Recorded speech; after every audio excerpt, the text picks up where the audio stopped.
చివరగా ఒక్క మాట, ఎలాన్ మస్క్ అయినా, బిల్ గేట్స్ కైనా, బిల్ క్లింటన్ కైనా, నరేంద్ర మోడీకైనా, రేవంత్ రెడ్డికైనా, ఎన్ఎస్ఎస్ స్టూడెంట్ కైనా రోజుకి 24 గంటలే ఉంది. నేను ముఖ్యమంత్రి అయినా కాబట్టి నాకు 48 గంటలు పర్ డే లేదు. నరేంద్ర మోడీ గారికి కూడా 48 గంటలు లేదు. ఎలాన్ మస్క్ కూడా డ్రైవర్లెస్ కార్ కనిపెట్టిన వాళ్ళకు ఇంజనీర్ కూడా 24 అవర్సే. ఈ 24 అవర్స్ లో ఎవరికైనా 8 గంటలు పడుకోవడానికో కుటుంబానికి కేటాయించడానికి 8 గంటలు తీసేయండి. 8 గంటల నాన్ ప్రొడక్టివ్ లైఫ్ ఏమంది. ఇంకా మిగిలింది ఎంత?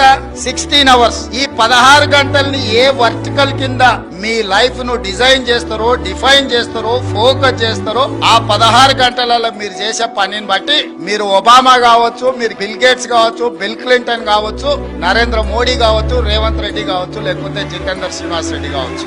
ఈ 16 గంటలలో మన లైఫ్ లో మనం ఏం పని చేయాలనుకుంటున్నాం అనే దాన్ని బట్టి మనం ఏమైతామో డిసైడ్ అవుతుంది. అది కూడా పర్టికులర్ గా 16 ఏళ్ల నుంచి 25 ఏళ్ల లోపల మనం వేసుకున్న రోడ్ మ్యాప్ మిగతా లైఫ్ అంతా పనికొస్తుంది. 16 ఏళ్ల నుంచి 25 ఏళ్లు నాకు యంగ్ ఏజ్ వచ్చింది కాబట్టి చాలా మంది పిల్లలు అంటారు నాకు కొంచెం స్పేస్ కావాలా, నేను కొంచెం ఎంజాయ్ చేయాలనుకుంటున్నాను. ఈ 16 ఏళ్ల నుంచి 25 ఏళ్ల వరకు ఎంజాయ్ చేసిన వాటికి ఆ తర్వాత చేయడానికి ఏమి ఉండదు. ఈ 16 ఏళ్ల నుంచి 25 ఏళ్ల వరకు కష్టపడ్డావు అంటే 25 ఏళ్ల నుంచి 80 ఏళ్ల వరకు నీ లైఫ్ అనేది నీ చేతిలో ఉంటది.